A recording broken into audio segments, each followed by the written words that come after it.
fight's going to be boring as hell. Because any fight he's in is boring as hell. Shakur is a really good boxer.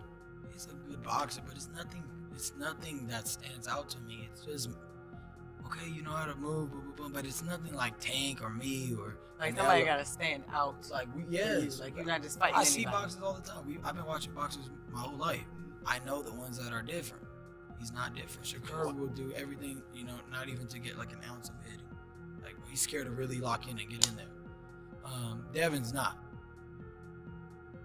But Shakur, that guy will put anybody to sleep outside the ring, not inside the ring, because that's like the most boring fighter in the history of boxing. And they say whatever they want, they can hype him up and all that stuff, but I really feel bad for him because there's no way they can put him on pay-per-view. He can't sell a fight. Boxing professionals are weighing in on Teofimo Lopez versus Shakur Stevenson, with many predicting Shakur to depend on sharp movement and defense, a style critics call running and boring, but supporters praise as elite, high-level ring IQ. What about the criticism that Shakur gets? Like, people say that he's boring and he's not entertaining. I mean, look, he's like an Andre Ward style. Andre Ward wasn't really that entertaining, but got the win. I mean, that's what boxing is all about. So I used to love watching Andre Ward fight because it was so perfect. I watched his footwork, how he moved to the right, to the left, and I trained with him as well, with Virgil. And I used to watch how he trained and how he fought, and I thought, well, how he puts his hand there and uses it as a defense, and then pulls your hand down and catches you over the top, and them little things. So this is a fight that people get, because you got two different styles. You got an offensive, defensive in Lopez, and you got a defensive in. As the boxing world prepares for one of early 2020's most anticipated matchups, debate has shifted beyond predicting the winner to analyzing how the fight will unfold, the tactics involved, and what style will ultimately control the ring. To explosiveness, I would have to go with Tio. When it comes to actual rapid speed, I would have to go with Tio. But when it comes to body punching, when it comes to good timing, when it comes to craft, I would have to give all of that to Shakur Stevenson. What do you think, Doug? They're both boxers. I look at Stevenson as a versatile technician. I look at Teofimo. He's a boxer puncher, but his specialty is his counter punching. Listen, if Stevenson wants to be on his stick and move game, very difficult style matchup for Teofimo, and maybe not that entertaining to the fans. Because Stevenson's longer. Exactly. Stevenson's defense probably the best in the game, and he's longer. Great reflexes and timing, and so does Teo. That's why he's a great counter puncher. But Teo's, he's a very special athlete, and as a competitor, he is one of those guys who saves his A game for a fellow elite opponent. That's when he really rises his game and shows us the Teofimo Lopez that everybody thought he was when he was a pro. Shakur Stevenson, the undefeated WBC lightweight champion, is celebrated for his defensive mastery. His elite footwork, sharp angles, and precise distance control make him extremely hard to hit, earning praise for technical brilliance, while also drawing criticism for a style some feel lacks constant act. 135 contemporaries have a lot to say these days. Shakur Stevenson, well, of course, he's now 135 after all that stuff, and then Devin Haney. Right, so why people even talk like he the best at, he didn't even fight at 135 yet. Right. He didn't even have power at 126, 30 or none of that. He is good. Okay. How can you, all that's just okay. How can you stop people that can actually hit? No matter all that boxing, you're going to get hit. Teofimo Lopez, by contrast, is defined by explosive athleticism, raw power, and constant aggression. A former unified lightweight champion and current WBO super lightweight title holder, Lopez thrives on pressing forward, forcing exchanges, and delivering fight-changing punches that shift momentum and impose his will inside. We haven't seen him a lot at 140. We have seen Teofimo do good at 140, so it's a tricky one. I think it's a 50-50 chess game inside that ring. If you had to give somebody 51, the other guy 49, like the smallest You're going to put him in the spot. But only because I fought him before. I'll give him that 1% Shakur because I've fought him. I've never stepped in the ring with Teofimo. I've seen him fight, and I've seen him personally spar, and I've seen him. He's an amazing fighter. But I will only give him that one to Shakur because I've stepped in the ring with him. Against a movement-heavy fighter like Stevenson, Lopez believes his pressure, sharp combinations, and physical presence can break the southpaw's rhythm and force uncomfortable exchanges. Number one, in boxing, so to speak, he's coming for my crown at the, super lightweight division. And honestly, nevertheless, it's all about the fans.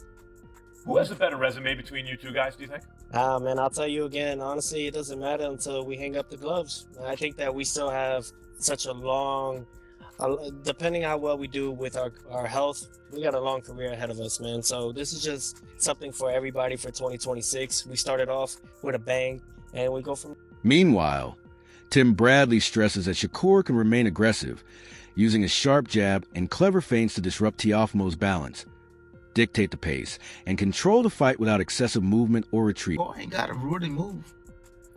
Yeah, it sounds crazy. Shakur can actually walk to Teo. Yeah, he can walk to Teo.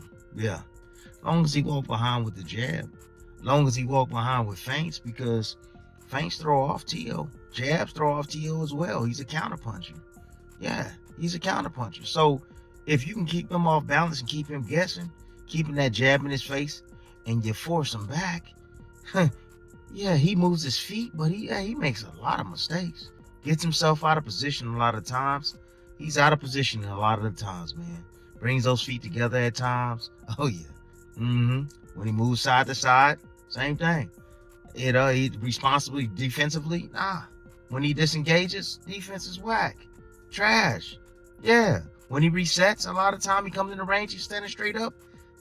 Come on, man. Shakur can take advantage of Teo not being that great on the inside, not being that great at mid-range. He notes that Teofimo often drifts out of position and resets poorly, creating openings for Shakur to hold his ground, read incoming shots, and rely on sharp boxing IQ rather than constant movement. He got to run from Teo? No, he can stand right in front of Teo. He could, yeah, and see all them shots coming. For sure. You already know the punch selection that he gonna use. Punch selection gonna be he gonna try to use his jab at a rapid pace, of course. He gonna try to out jab Shakur, of course. Flicking it out there, flicking his jab out there, man. Trying to get some sort of response. Or flicking it out there, trying to just close the gap on Shakur. And he gonna throw the right hand downstairs. Yeah, that's what he gonna do. He gonna be looking for that right hand, then he gonna try to sneak him up top. Yeah, it's plain and simple. Sneak him up top. That's it. But if Shakur can stand his ground, if Shakur can evade and get right back in his face, man, evade and get right back in his face, right? When he's not set or ready to punch, when them feet are spread apart, Shakur can walk to him. Shakur can walk to him. Lopez insists he is training to put Shakur Stevenson to sleep and make a statement, driven by the absence of recent knockouts, focusing on landing a decisive, fight-ending blow rather than simply outboxing his opponent. I would consider you, out of you and Shakur, I would consider you the more explosive, possibly the more speed concerning like getting to the target quicker. But I haven't seen you really get the type of knockouts that made the fans appeal to the whole package and the whole system of you. Are you training? You mean at 140 pounds compared to 135? Yeah, yes, in comparison. Yeah. Are you training for a knockout? Are you training to do something to not just beat Shakur, but to beat him in grand fashion? When I say grand fashion, I mean going for the knockout. Well, I think that the whole thing is the Bible of boxing really is that if you look for the knockout, you won't get it. I think really it's just all about setting the good pace early in the beginning rounds and then going from there, setting that tone. I think that I don't see him going those 12 rounds. This is his first time moving up to 140. A lot of these guys can say a lot of things about me not knocking them out or whatnot, but they don't come and try to fight me after they feel this power. So it's for a reason. It carries. It does carry. I mean, I had a good showing with Arnold Barboza. He was number one, my mandatory, and he didn't. He was too hesitant trying to commit to punches. So I think that it's just something that's going to be a rude awakening for Shakur. Hey, Doug, you hear that? He said the Bible of boxing. What else is called the Bible of boxing? Ring Magazine! And he's a two-division Ring Magazine champ. Great ambassador for those championship belts as well. Yep, absolutely. I'm very big on those things. I claimed 2 weight divisions, 2 Ring Magazine belts just at 25. You know, and I'm 28 now. I've been defending my belts now. I feel great. You know, and then most importantly, you know, this will be my 4th title defense with the ring and the WBO junior lightweight, junior welterweight world divisions. Stevenson has spoken about targeting Lopez's weaknesses, approaching the fight with more than movement alone. He carries confidence in his complete skill set and believes precise execution will allow him to expose clear flaws in Lopez's overall game. Shakur is very passionate about the sport. He's a kid that has always wanted to be considered the best in the sport. From the amateurs till now, he wants to be pound for pound top dog. He wants to be on Mount Rushmore, so on and so forth. Teofimo, I feel that he's had that passion, right? But he's had lapses to the, you know, at times where he thought about even quote unquote retired and said he was done with this game. Now, I don't know if that helps you because it creates this chip on your shoulder as a fighter to keep continuing to prove the world wrong that you are one of the best, or if it psychologically affects you against a guy like Shakur. When you go against a guy like Shakur reminds me of Bud Crawford. You can't have those lapses. You can't have that kind of mindset. And I think, you know, Teo's been very vocal about the things that he struggled with. And, you know, he was going through a divorce and all of these things were making it really, really hard for him to focus on his first love. But that's the thing. Recently, he said he came back to his first love. He remembers that this is what got him everything he has. And he's back in love with boxing. And that's what we've been wanting to hear. And when we see a Teo like that, he's sharp against Josh Taylor. When we see a Teo like that, he's sharp against Lomachenko and also willing to fight all these guys. Now think about this. I know we call big, heavy punches the boogeyman, but usually the boogeyman is the guy that's hard to beat. And Shakur, nobody really wanted to fight him. And once again, Teofimo Lopez is fighting a danger. What's your take? Will Shakur dominate with movement and boxing IQ? Or can Teofimo's relentless power and aggression turn the tide and claim victory?